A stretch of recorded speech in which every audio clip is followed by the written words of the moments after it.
Alhamdulillahirabbil alamin. Wassalatu wassalamu ala Rasulillah wa ala alihi washabihi wa mawala. Allahumma hadina wahdi bina waj'alna sababan liman ihtada. Ya Allah, jadikanlah pengajian seperti ini kita bisa istiqomah di dalamnya. Ya Allah, jadikanlah kita bisa istiqomah untuk jamaah. Ya Allah, jadikanlah kita bisa istiqomah untuk tahajud, salat Kamis, dan jadikanlah anak-anak kita semuanya soleh-soleh. Amin ya rabbal alamin. Ibu-ibu, bapak-bapak, dan anak-anak yang saya hormati, sebelum dimulai, saya ingin bertanya dulu. Misalkan ini ember, di sini ember, ada baju kotor, kemudian embernya saya kasih air, kemudian saya kasih baju. Bisa nggak kita wudhu di air tersebut? Bisa nggak? Enggak. Kenapa? Karena suci tapi tidak mensucikan. Tapi kalau baju dulu, kemudian air ditumpahkan, boleh nggak kita wudhu di sana? Boleh. Alhamdulillah. Adik-adik masih ingat? Misalkan ada air 1 ember, terus tanpa sengaja kena air sabun sedikit. Air di ember tersebut tidak berubah. Bisa wudhu nggak di sana? Bisa wudhu nggak ibu bapak? Bisa. Kenapa? Karena tidak berubah, meskipun sedikit tapi tidak berubah. Tapi kalau misalkan kejatuhan kain cecak, tapi airnya sedikit, bisa wudhu nggak? Enggak. Kenapa? Karena yang jatuh najis, jadi airnya jadi mutanajis. Karena kurang dari 2 bulan. 2 bulan itu kalau zaman sekarang itu ukurannya 60 lebar, 60 panjang, dan 60 cm ke dalam. Terus kalau ada air, kalau kita mau nyuci baju di mesin cuci, baju tersebut ada najisnya. Yang baik gimana? Bapak, ibu, najisnya dibuang dulu atau langsung dimasukin mesin cuci? Dibuang dulu. Atau kalau ada baju banyak, kita mau nyuci di mesin cuci, kita masukin baju, masukin deterjen dulu atau air dulu? Air dulu. Apa deterjen dulu? Air dulu.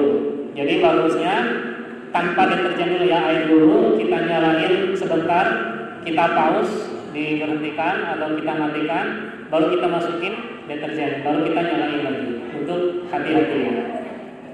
Nah sekarang kita akan membahas air yang nomor 3, yaitu air makruh, dan nomor 4 adalah air yang najis, yang mutanajis.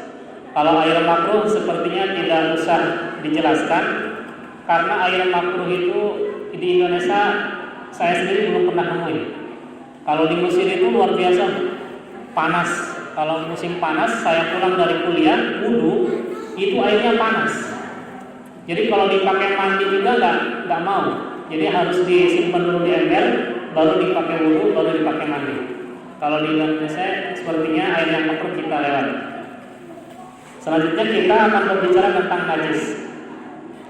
Najis itu adalah, kita ambil mudahnya aja. Najis itu ada 7. 1 adalah yang keluar dari jalan depan dan jalan belakang, baik itu manusia ataupun hewan. Jadi ya atau pipis. Nomor 2 darah atau nanah sama ya, nanah itu darah busuk. 3 muntah.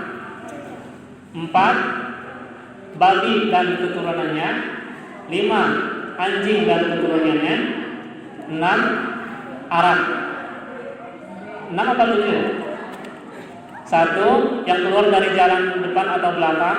2 darah. 3 muntah. 4 bangkai. Bangkai ini najis kecuali bangkai manusia, bangkai ikan, dan bangkai belalang.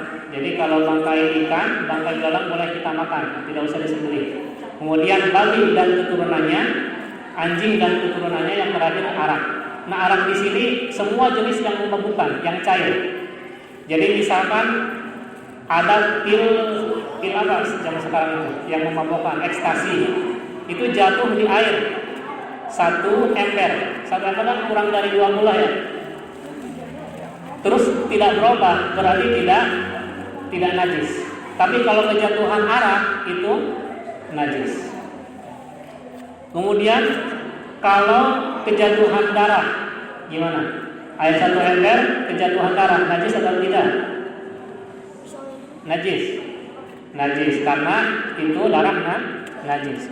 Kalau misalkan ibu di jalan lagi mau ke masjid, tiba-tiba ada orang naik motor atau naik mobil, terus muncrat airnya dari jalan kena baju. Kira-kira bajunya najis atau tidak?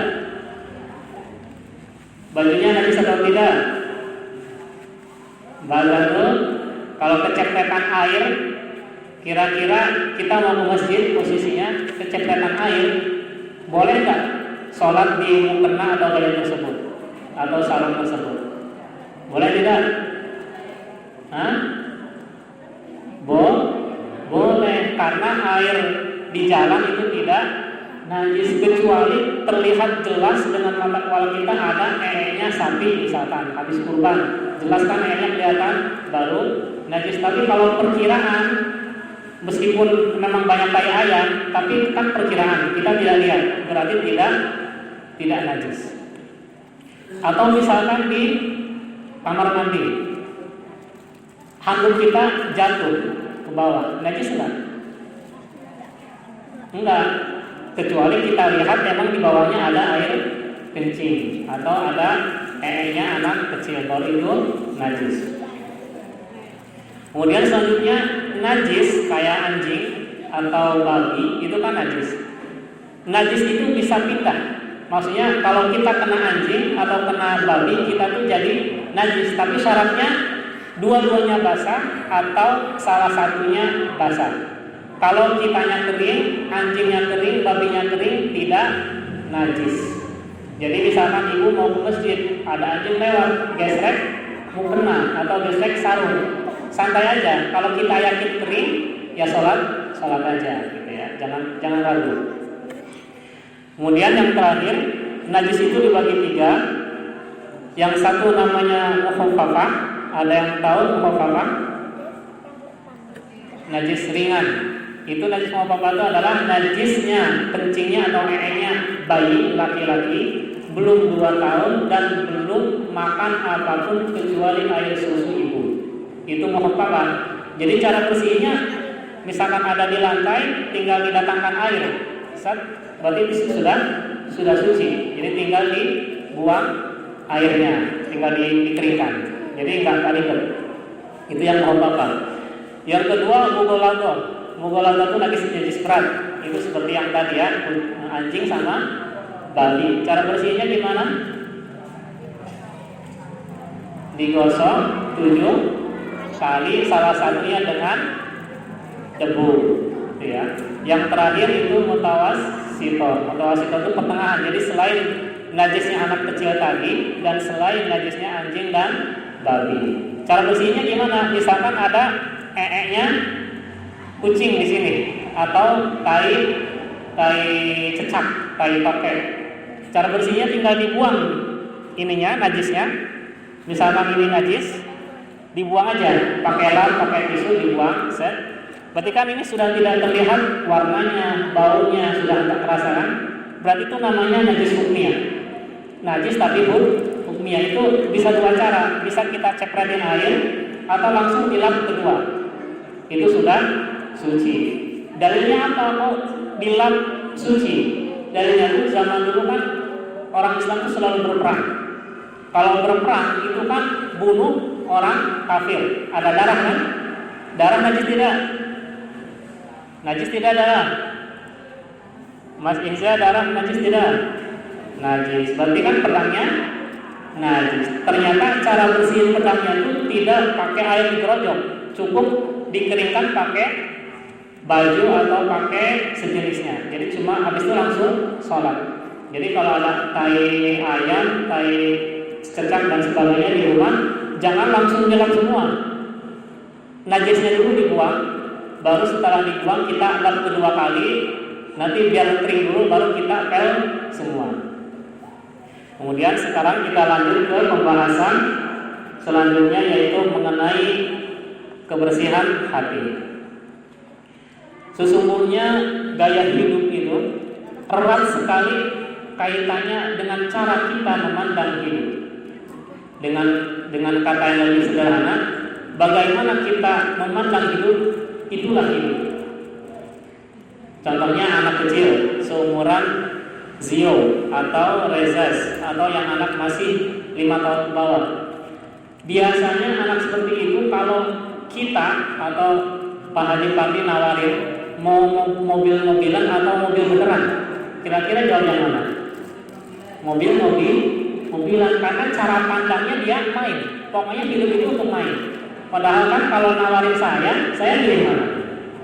Milih mobil beneran.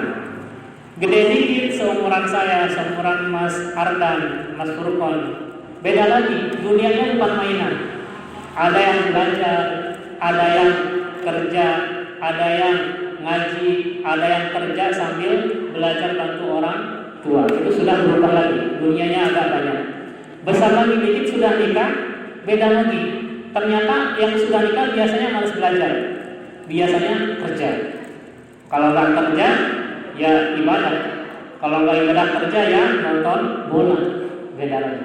Tua dikit, tua banget, udah 70 tahun, 90 tahun, biasanya sudah nggak kerja, tapi di rumah terus pengangguran, akhirnya baru mau ibadah. Jadi kebanyakan orang yang ibadah itu sudah tua, untung belum meninggal. Alhamdulillah. Jadi bahagia sekali ibu-ibu, anak-anak masih muda sudah rajin ibadah. Nah, cara pikir itu mempengaruhi hidup. Cara pikir yang seperti tadi itu mempengaruhi hidupnya seseorang. Lantas bagaimana cara kita agar hidup kita itu ketika mati, kan kalau mati itu kan nanti di kuburan itu ada temannya. Kalau kitanya nggak pernah salat, nggak pernah puasa, nggak pernah jamaah, nggak pernah haji, temannya itu jelek sejelek-jeleknya, menakutkan setakut-takutnya. Jadi kalau misalkan di sini Mas Ardan ternyata meninggal, tapi sebelumnya itu nakal, naudzubillah ya contoh, ternyata nakal, meninggal, temennya nanti di alam barzah itu matanya tuh blotot satu, giginya panjang, terus bau besar lagi, menakutkan. Jadi nggak betah. Tapi kalau Mas Ardan baik, ngaji terus, jamaah terus, puasa terus, tahajud terus, itu yang penting itu bidadari. Betah nggak? Betah. Jadi kalau orang yang soleh itu bilangnya di alam barzah lama oke, alam barzah sebentar juga oke. Tapi kalau yang jelek, pengennya cepat selesai, tapi selesai alam barzah juga menanti azab yang lebih. Yang jadi masalah, semua orang hidup itu tidak lepas dari 4 hal. 1, tidur. 2, makan, tidur dan istirahat dan lain-lain. Makan, minum, nyemil dan lain-lain. 3, kerja, belajar dan lain-lain. Terakhir ibadah. Masalahnya kebanyakan ibadah itu pelengkap, betul? Kebanyakan ibadah itu pelengkap. Misalkan Mas Farhan lagi enak-enak nonton sinetron, kata ibunya, sudah ada jangan dulu. Anakku bentar Bu, ini dikit lagi, gitu kan? Atau ayah lagi kerja, ada azan zuhur. Aduh, langsung bentar aja mepet asar. Biasanya yang kita jadikan pelengkap itu ibadahnya, bukan kerjanya, bukan nonton sinetronnya. Jadi kalau kasarnya malah gini, ibadah itu membuat makan, kerja, nonton gak nyaman. Ya, biasanya gitu ya. Lagi enak-enak tidur, azan subuh, males kan? dingin lagi enak-enak makan sama teman sama keluarga azan asar, ntar aja nunggu mau maghrib. Biasanya gitu, gak nyaman ketika makan, ketika kerja, ketika lagi main-main ada azan. Padahal harusnya main-main, kerja, nonton itu menjadikan ibadah kita nyaman. Contohnya, kalau kita uang banyak, ibadah nyaman gak? Nyaman. Kalau kita sehat, ibadah nyaman gak? Nyaman. Jadi ketika kita mau tidur, harusnya itu kita niatkan tidur lebih awal agar bisa bangun tengah malam. Jadi pas dengar azan, bahkan sebelum azan sudah bangun. Jadi nyaman ibadahnya. Kenapa? Karena tidurnya di awal. Harusnya seperti itu. Dan semoga kita seperti itu. Selanjutnya yang perlu kita sadari lagi, kenapa kita harusnya menjadikan kerja, nonton, kemudian belajar, kemudian mainan itu kita gunakan sebaik mungkin agar ibadah itu terasa nyaman. Kenapa? Karena wa ma khalaqtul jinna wal insa illa liya'budun. Kemarin kita sudah bahas al-ins itu mufrad atau kata satu, setiap orang. Kalau insan orang.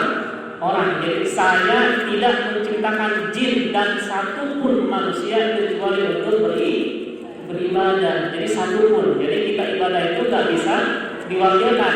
Kayak kemarin kita bahas Hasan al-Basri bilangnya apa? Bilangnya apa Hasan al-Basri? Syakaltu an amali. Kenapa? Karena dia yakin bahwasanya amal ibadah itu yang menemani di alam barzah. Jadi Hasan al-Basri itu ibadahnya luar biasa. Tahajudnya aja kalau kita mentok 8 rakaat. Kalau Hasan al-Basri ratusan rakaat. Kalau kita mentok-mentok Senin, Kamis. Hasan al-Basri puasa Daud. Puasa Daud itu sehari puasa, sehari buka. Kemudian puasa lagi, besoknya buka. Puasa lagi, besoknya buka. Kenapa? Karena Hasan al-Basri sadar bahwasanya yang setia itu adalah amal ibadah. Kalau misalkan ibu lapar atau ayah lapar, kira-kira yang dicari apa? Makan. Kalau haus yang dicari minum. Kalau sakit yang dicari obat atau dokter. Kalau mau masuk surga yang dicari apa? Amal ibadah. Nah ini yang akan kita bahas. Amal ibadah itu sering kita lakukan, cuman terkadang kita tuh salah pola pikirnya, salah cara memandangnya. Pahala itu bonus, bukan gaji. Pahala itu bonus, bukan gaji. Kalau gaji misalkan ibu atau bapak punya karyawan, setelah 1 bulan minta gaji bukan? Minta gaji kan? Kalau nggak dikasih gimana? Bisa nuntut kita ke pengadilan ya. Kalau kita sama Allah, kita sudah salat, kita sudah puasa, kita sudah zakat, kita sudah sedekah, berhak gak kita nuntut Allah nanti di akhirat? Tidak berhak. Bahkan mungkin banyak orang yang ibadahnya rajin tapi ternyata masuk neraka. Na'udzubillah. Bahkan dikatakan la yudkhila ahadakum al-jannah amaluhu. Amal ibadah tidak akan memasukkan kita ke surga. Wala anta ya Rasulullah. Kemudian sahabat bertanya, kamu juga ya Rasul? Rasul menjawab, iya. Nah, illa ayyatabalani bi rahmatihi wa maghfiratihi, kecuali Allah merahmati saya dan mengampuni saya. Itu Nabi Muhammad. Nabi Muhammad bilangnya amal ibadah saya tidak menjamin surga, apalagi kita. Terus yang jamin surga apa? Rahmat Allah. Kita bingung. Terus gimana? Kita sholat puasa percuma dong? Ada yang tanya gitu? Ada yang kepikiran gitu? Terus kita ngapain salat, ngapain ibadah ya? Nah, jawabannya adalah Islam itu unik. Jadi bukan hanya ibadah, bukan hanya salat, bukan hanya zakat, bukan hanya sedekah, bukan hanya nyantuni anak yatim, bahkan kerja ibu, mainnya ibu dengan anak, nonton bolanya bapak-bapak, main bolanya anak-anak, itu bisa memasukkan ke surga, menjadi wasilah masuk surga. Asalkan apa? Syaratnya gampang. Ada porsi ar-rahim di dalamnya. Kita sudah membahas ada porsi ar-rahim. Maksudnya apa? Nikmat ar-rahim kan akan kita rasakan di akhirat. Agar kita dapat porsi ar-rahim gimana? Ketika kita puasa, ketika kita salat, ketika kita tahajud, niatnya untuk siapa? Untuk Allah. Kita bisa karena siapa? Bismillahirrahmanirrahim. Karena Allah dan untuk Allah. Ibu punya uang 1 miliar. Yakinkan dalam hati itu uangnya Allah. Jangan merasa uang sendiri. Jangan. Itu doa. Itu uang Allah dan kita balikkan lagi ke Allah. Kita nyumbang masjid 100 juta. Ibu bisa tahan tengah malam bangun. Yakinkan dalam hati kasih sayang Allah membuat kita kuat bangun tengah malam. Kasih sayang Allah mampu membuat kita sehat sehingga kita bisa tahajud. Bukan hanya amal ibadah. Udkhulul jannata bima kuntum ta'malun. Masuklah surga sebab apa yang telah kamu kerjakan. Jadi bukan hanya amal ibadah. Uniknya Islam di sini. Dalam hadis dikatakan, ajibtu min amril muslimin anna amrahu kullahu khair.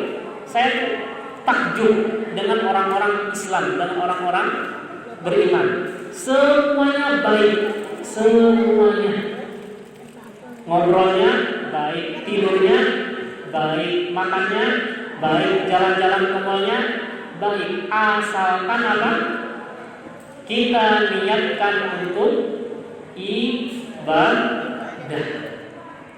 Gitu ya. Jadi amalan kita itu tidak menjadi surga. Yang menjadi surga apa? Rahmat Allah turun. Kita niatkan ibadah itu untuk Allah, bukan ingin dipuji. Niatnya kita ibadah itu bukan ingin jadi pejabat, tapi untuk Allah. Niatnya kita ibadah itu bukan ingin sukses, tapi untuk Allah. Jadi sekali lagi, kalau ingin masuk surga, gampang caranya. Yaitu apa tadi? Usahakan semuanya itu murni karena Allah. Bismillahirrahmanirrahim. Bahkan Nabi Sulaiman sakti yang angin pun tunduk. Kalau dia jalan gak nginjak tanah, kan naik angin. Dia aja bisa sakti karena Bismillah. Innahu bin Sulaiman wa innahu bismillahirrahmanirrahim. Jadi kalau kita memasahkan apapun kepada Allah karena kekuatan Allah dan untuk Allah, insya Allah kita kalau lagi mujur kita diberi karomah. Tapi kita jangan berharap ke sana. Kita berharapnya tugas kita jadi ibadah. Kayak kemarin saya bilang apa? Kita tuh fokus di dunia itu untuk ibadah. Jadi bukan ibadah itu perantara anak kita sukses. Bukan ibadah itu perantara usaha suami sukses. Bukan perantara ibadah itu ibu usaha dagangnya sukses. Tapi ibadah itu tujuan.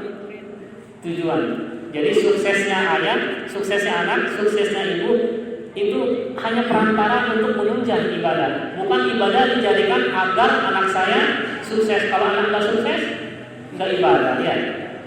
Gitu ya. Jadi pola pikirnya kita harus diganti. Yang kita tuju itu adalah ibadah, bukan kerja. La yudkhila ahadakum al-jannah amaluhu illa wa anta yasbuna wa la illa ayyatabaana bi rahmatihi. Jadi Allah merahmati saya. Maksudnya di sana adalah illa ayyatabaana, kecuali Allah itu adalah batasan dan tanda. Maksud batasan apa? Amal ibadah meskipun tahajud, meskipun puasa, meskipun zakat, kalau niatnya ingin dipuji, kalau niatnya ingin jadi pejabat. Misalkan di sini ada orang pengen pejabat, datang ke abang atau datang ke kiai minta wiridan, dikasih wiridan baca sholawat puluhan ribu misalkan. Niatnya apa? Ingin jadi pejabat sia-sia. Man yuridu hartal akhirata najidnahu min harsi wa man yuridu hartal dunya nutihi minha wa ma lahu fil akhirati min nasib. Orang yang ingin akhirat maka Allah akan kasih dunia. Allah yang ingin akhirat, Allah kasih dunia juga. Kalau orang inginnya kok dunia, wa ma lahu fil akhirati min nasib, maka dia tidak akan dapat jatah akhirat. Misalkan kita dikasih kiai wirid sholawat 100.000 atau wirid alam nasron 40 kali, niatnya ingin jadi pejabat atau ingin pintar atau ingin kaya. Mungkin dia kaya, mungkin dia pintar, tapi di akhirat ma wa ma lahu fil akhirati min nasib, enggak ada. Kita capek-capek ini berjam-jam, tapi di akhirat kita nggak bisa memetik hasilnya. Beda sama ibu yang masak, beda sama ibu yang ke pasar, beda sama ayah yang kerja. Kalau diniatin ke pasar untuk biar suami senang, untuk mensyukuri nikmat Allah bisa masak, agar anak rajin ngaji, agar anak rajin puasa Senin Kamis, itu amalan dunia, tapi kita petik juga hasilnya di akhirat. Ya. Jadi illa ayyataballahu rahmat itu adalah batasan. Pokoknya apapun kita, bahkan dikatakan waliullah itu dari tidur, dari bangun tidur sampai tidur lagi, sampai pas tidurnya pun ibadah. Buktinya apa? Orang puasa Ramadan atau puasa Senin Kamis, tidurnya ibadah enggak? Ibadah kan? Kenapa tidurnya ibadah? Karena pas tidur lagi puasa. Niatnya apa? Nah itu sholat besok puasa selama berapa? 12 jam. Dia tidur 12 jam, lupa, misalkan 14 nggak sholat, nggak dosa kan kalau lupa? Kalau 14 ya, karena ketiduran dan keadaan bangunin, udah dia dimakfu, tidak dapat dosa. Juga dia selama tidur 12 jam itu mendapat pahala. Luar biasa kan? Bahkan ashabul kahfi karamahnya apa? Tidur ratusan tahun. Bahkan Sunan Kalijaga karamahnya apa? Tidur di depan kali bertahun-tahun. Jadi indah, Islam itu udah semuanya ibadah. Itu tadi dengan batasan apa? Niatkan dari sekarang mandi kita mandi niatnya apa? Agar orang yang dekat kita senang, dapat pahala. Agar nanti pas sholat kita adab, sopan santun sama Allah. Pas kita sholat harus harum. Jadi kalau mau harum pakai bedak, pakai parfum. Kalau mau sholat angker pakai mukena, antar diganti. Kalau mau sholat mandi dulu, pakai parfum dulu. Itu nilainya luar biasa. Udah yang lihat senang. Kalau cantik yang lihat cowok ditaksir banyak orang. Kalau ibu-ibu ditaksir suaminya. Dan juga di akhirat dipetik hasilnya. Yang kedua, illa ayyataballahu rahmati, itu adalah tanda. Maksudnya apa? Bila kita banyak ibadahnya, tahajud oke, Senin Kamis rajin, sedekah untuk merawat masjid tiap hari. Bahkan ketika ada pembangunan masjid, harta yang 1 miliar kita infakkan 900 juta. Dan ternyata kebaikan kita itu tidak membuat kita merasa suci, tidak merasa suci. Itu tanda ibadah kita ikhlas. Kalau kok kita pernah merasa sedikit aja kita merasa suci, misal keluar dari sini melihat anak nakal atau WTS atau preman, kita kok merasa aku lebih suci dari dia. Dia gimana ya hidupnya, kok WTS, kok pelacur, gimana tapi akhirat. Kita terbersit aja seperti itu, berarti selama ini ibadah kita belum 100% ikhlas.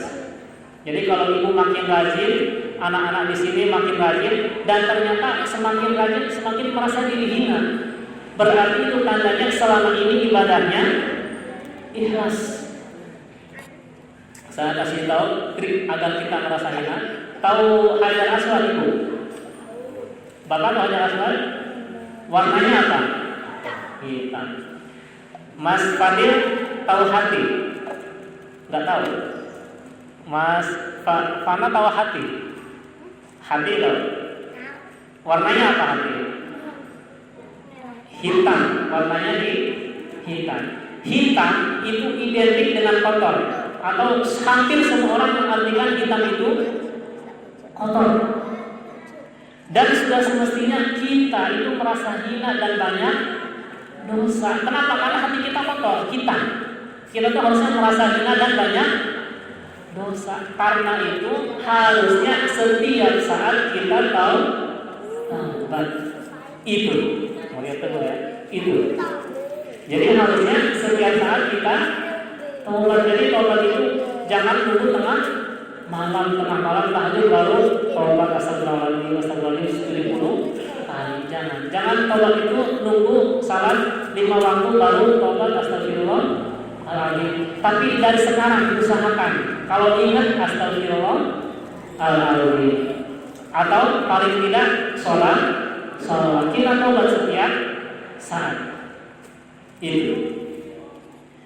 Yang keempat, tadi kan illa ayyatahu rahmat itu adalah batasan dan tanda. Selanjutnya adalah rahmat Allah, itu bisa kita lihat dalam 2 bentuk. Jadi tadi kan tandanya apa tadi? Kalau kita semakin hebat, semakin merasa hina. Yang batasannya apa? Apapun yang kita lakukan karena Allah. Terus bentuknya apa? Bentuk nyatanya rahmat Allah itu apa? Rahmat Allah ya, bukan amal ibadah yang kita lakukan. Itu rahmat Allah, sayangnya Allah sama kita. Itu ada 2 bentuk. 1, ketika dalam hati kita tuh selalu ingin berbuat baik, Ada tetangga sedekah ke masjid 1 juta, minimal kita itu sedekah 1 juta. Ada anak tetangga anaknya hafal juz amma, minimal anak saya hafal juz amma. Ada tetangga anaknya jamaah terus, minimal anak saya jamaah terus, kalau bisa sama tahajud. Ketika kita muncul keinginan baik untuk selalu lebih baik dan berbuat baik, dan ketika kita melakukan sesuatu yang mubah, yang boleh, contohnya yang boleh masak, apalagi naik sepeda, jogging, tidur, makan, minum itu boleh. Dan ketika kita melakukan pekerjaan yang boleh, itu kita awali dengan bismillah, berarti itu tandanya rahmat Allah sedang menyelimuti kita. Cuman syaratnya 1, harapan kita itu jangan karena amal tersebut masuk surga, jangan.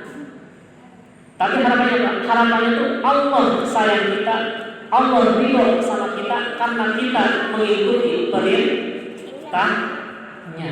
Jadi ketika kita salat, ketika kita tahajud, ketika kita sedekah, niatnya itu apa? Sedekah kita untuk Allah. Masa kita karena untuk suami, karena hormat sama suami itu wajib perintah dari Allah. Ayah kerja, nyari nafkah itu wajib. Itu kan disuruh sama Allah, wajib. Jadi ketika nyari kerja hukumnya adalah ibadah nyari kerja karena Allah. Anak-anak belajar di mushola sama saya. Anak-anak ketika belajar merasa wajib. Kenapa? Pertama karena belajar itu wajib. Kalau Quran fardhu, mencari ilmu itu adalah wajib. Plus yang kedua dituntut oleh orang tua, berarti wajibnya double. Udah mah wajib dari sunnah Nabi, plus orang tua memang nyuruh, berarti wajibnya double. Berarti belajarnya anak kita, naik sepedanya anak kita, mandinya anak kita bernilai ibadah. Hanya saja ketika sudah seperti itu, yakinkan dalam hati harapan kita cuma satu, yaitu Allah. Jangan pengennya anak kita sekolah, di mana di SD Al-Akhyar, pengennya juara 1 terus, nanti keterima di SMP favorit, nanti keterima di SMA favorit, nanti kuliahnya favorit, nanti nyari kerjanya gampang. Itu kan bisa jadi iya pintar, tapi negara bangkrut. Yang bikin negara bangkrut itu orang pintar. Jadi usahakan apapun yang kita lakukan harapannya hanya satu, yaitu Allah semata, atau dalam kata ringkas sederhana itu namanya ikhlas. Namanya apa? Ikhlas. Jadi ikhlas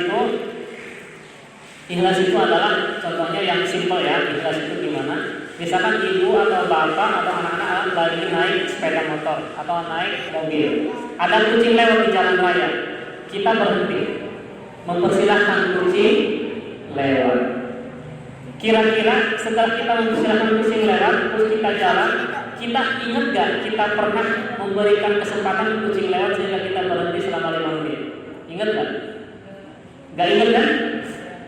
Nah, kalau amal ibadah kita lupa, berarti kita kita sedekah 1 miliar sama pondok pesantren atau sama masjid. Setelah 1 tahun, setelah 2 tahun kok ingat terus, diungkit-ungkit terus sama tetangga. Alhamdulillah ayah saya kemarin habis sedekah 1 miliar. 10 tahun yang lalu di Mesir atau di mana di Jawa Tengah atau di Kalimantan bangun pondok pesantren 5 miliar. Kemarinnya lagi nyumbang tetangga yatim piatu 2 juta. Itu berarti ikhlas tidak? Tidak. Kenapa? Karena ingat. Bahkan dikatakan dalam hadis, sedekah sirri, sedekah rahasia itu lebih dicintai Allah. Kenapa? Karena sedekah rahasia insya Allah orang lain tidak ada yang tahu kecuali yang sedekah, sehingga dia insya Allah lupa. Gitu ya. Jadi ketika kita ibadah, tapi kita ingat terus, kecuali hadis ini ya. Jadi hadis ini itu kita menceritakan kebaikan kita, tujuannya orang lain mengikuti kita, kecuali itu. Kalau kita tujuannya agar orang lain niru, itu tidak masalah. Tapi kalau kita pamer, berarti belum ikhlas. Nah itu cirinya. Jadi ciri ikhlas itu adalah gampang, yaitu kita setelah melakukan kita lupa. Kenapa kita lupa? Karena itu nilainya remeh. Nilainya itu sedikit daripada nikmat yang telah Allah berikan. Kita sedekah 1 miliar, nikmat Allah udah berapa triliun yang kita rasakan. Betul. Kita sedekah 100 ribu, emang bisanya 100 ribu, nikmat Allah ternyata puluhan juta. Bahkan ada kisah pada zaman Nabi Israel ada orang masuk surga. Habis itu bilang, ya Allah saya masuk surga karena amal ibadah saya. Habis itu Allah bilang, kamu masuk surga karena kasih sayang. Dia ngeyel, tidak ya Allah, aku masuk surga karena aku rajin salat, aku rajin puasa, aku bangun tengah malam. Akhirnya matanya diambil 1 ditimbang sama kebaikannya. Ternyata berat matanya, berat nikmat lihat. Lihat itu luar biasa, luar biasa. Nikmatnya luar biasa. Kita bisa tahu warna putih, warna hitam, warna merah. Kita bisa tahu pemandangan, kita bisa baca Quran, kita bisa berangkat haji. Luar biasa. Nikmat mata aja tidak sebanding dengan amal ibadah kita. Belum nikmat mata yang satunya, belum nikmat hidung, belum nikmat lidah, belum nikmat telinga, belum nikmat kaki. Jadi sesungguhnya amal ibadah kita itu kalau ditimbang itu sangat seperti tadi, berhenti mempersilahkan kucing lewat, tidak ada harganya. Jadi untuk apa kita sok suci? Untuk apa kita merasa suci? Kemudian bentuk yang kedua selain tadi munculnya ikhlas adalah munculnya keinginan untuk istiqomah. Istiqomah ada yang tahu apa? Apa istiqomah? Istiqomah itu misalkan pas miskin salat tahajud, pas umur sekarang 13 tahun, 9 tahun. Ternyata setelah tua, setelah nikah, setelah punya cucu masih tahajud, berarti namanya istiqomah. Tapi kalau sekarang tahajud, 5 tahun kemudian nggak tahajud, berarti belum istiqomah. Itu namanya istiqomah. Ketika kita diberi keinginan untuk istiqomah, berarti tandanya rahmat Allah sedang menaungi kita. Maka pertahankan. Kayak kemarin saya di musola itu Mas Yusri nggak datang. Saya jam 4-an, Mas Yusri mana kok nggak datang? Dia jam 4 datang. Paling jam 4.10 dalam hati saya gitu. Jam 4.10 Mas Yusri masih nggak datang. Dalam hati saya kenapa ya? Mungkin jam 4.20. Ternyata masih nggak datang. Sampai selesai salat subuh nggak datang. Saya ke kamar lihat HP, ternyata sakit. Berarti kalau kita misalkan tahajud terus, tiba-tiba nggak tahajud karena bablas, itu kita muncul sedih kan? Muncul sedih. Kalau kita muncul sedih itu berarti tandanya Allah juga sedih. Kalau kita muncul sedih berarti tandanya Allah rindu. Karena biasanya tiap hari kita berkomunikasi sama Allah, ngobrol sama Allah, ternyata kok hari ini kemana ya? Ibu siapa? Ibu A, nggak ada. Kemana Mas Fadil? Hari ini ya, dan jadi Allah rindu. Dari apa? Kalau kuruni kurukum. Ketika kamu ingat saya, maka saya mengingatmu. Ketika kamu sedih, rindu saya berarti saya merindukanmu. Atau misalkan ibu punya anak, biasanya sekolah jam 2, pulang jam 2 nggak pulang-pulang, dicari tidak? Dicari kan? Berarti kalau kita sudah istiqomah, biasanya kita istiqomah tiap hari sedekah 5 suatu hari lupa nggak bawa uang, nggak sedekah, kita sedih. Besoknya kita sedekah 10 ditambahin dikodok. Itu berarti kenapa? Karena kita muncul sedih, berarti kenapa? Karena Allah juga sedih. Jadi caranya kalau ibu sudah istiqomah, apa aja? Senin Kamis, jamaah, apalagi tahajud, sedekah. Ketika ibu merasa sedih, maka ketika bablas nggak melakukan dikodok. Untuk apa? Menjaga tali agar tetap nyambung. Jadi kalau misalkan ibu tiap hari tahajud tiba-tiba bablas nggak tahajud, maka nanti jam 8 dikodok salat tahajud. Biasanya Senin Kamis lupa bablas nggak Senin Kamis, maka nanti dikodok Senin Kamis. Kecuali kalau ibu jadi tamu, kalau tamu kan harus batalin ya dalam pahala. Itu dikodok boleh, tidak dikodok juga tidak apa-apa. Tapi kalau bablas usahakan dikodok. Jadi itu ada 2 bentuk ciri kita mendapat rahmat Allah. Berarti kalau kita punya ciri mendapat rahmat Allah, insya Allah dan pasti dari Allah. Wa basyiril ladzina amanu wa 'amilus sholihati anna lahum jannatin tajri min tahtiha al-anhar. Berikanlah kabar gembira bagi orang yang beriman dan beramal saleh. Beramal saleh bukan hanya beriman doang. Semua orang juga KTP-nya muslim, tapi yang beramal saleh berapa juta? Berapa persen? Sedikit. Wa basyiril ladzina amanu wa 'amilus sholihati, dan yang beramal saleh jamaah terus, puasa sunah iya, apalagi wajib, tahajud terus, silaturahim terus. Itu tandanya apa?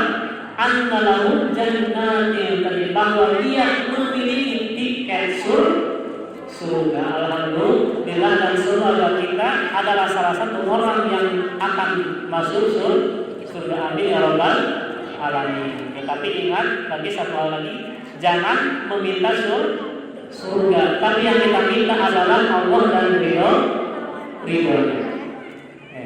Sekarang kita kesimpulan. Kenapa tadi kita berkata kalau kita amal ibadah, kalau kita percaya amal ibadah kita yang memasukkan ke surga, itu kan bahaya. Kalau kita yakin puasa kita, salat kita yang memasukkan ke surga, itu kan tidak boleh, bahaya. Kenapa? Karena itu syirik. Allah itu tidak suka hambanya menyekutukan Allah. Jadi kalau orang kafir kan menyekutukan Allah dengan apa? Patung ya, patung Bunda Maryam, patung lain-lain lah. Tapi Allah juga yang harus kita hati-hati. Allah tidak suka kita menyekutukan Allah dengan amal ibadah kita. Kita merasa kita saleh, hanya merasa kita wajib masuk surga. Kalau nggak masuk surga, Allah kita tuntut. Gimana ya? Allah kan maha kuasa.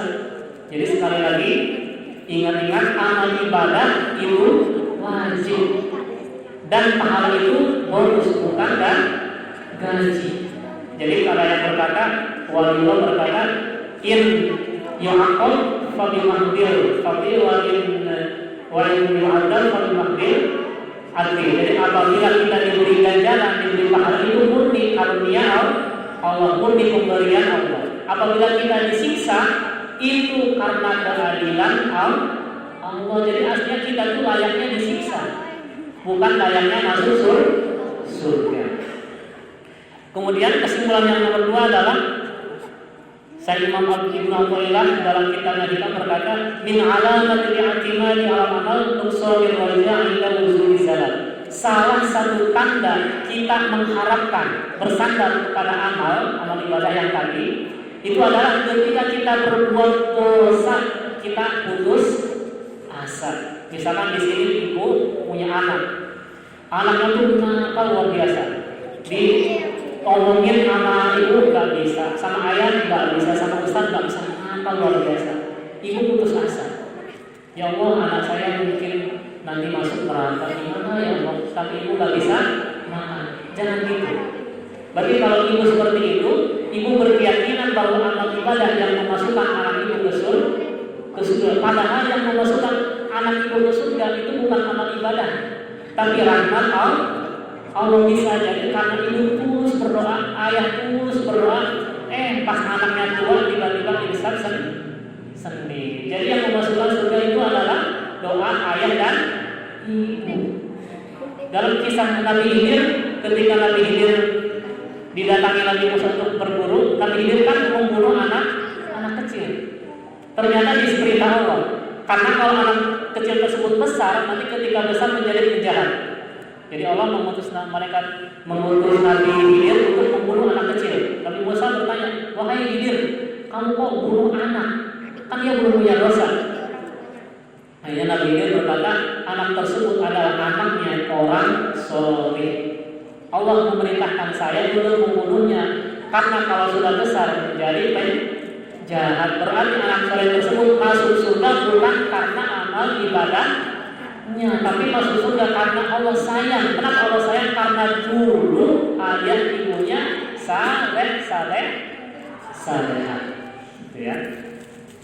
Kemudian salah satu tandanya lagi tadi kan kalau berbuat dosa, baik itu anak kita, baik itu diri kita. Misalkan kita biasanya rajin jamaah, rajin tahajud, rajin puasa, ternyata kepleset berbuat dosa. Kita sudah jaga-jaga tapi ternyata kepleset. Maka jangan putus asa. Rahmatullahi asra'u min ghadbihi. Jadi rahmat Allah itu lebih cepat, lebih banyak daripada marahnya. Jadi ketika kita berbuat dosa langsung minta maaf, langsung taubat.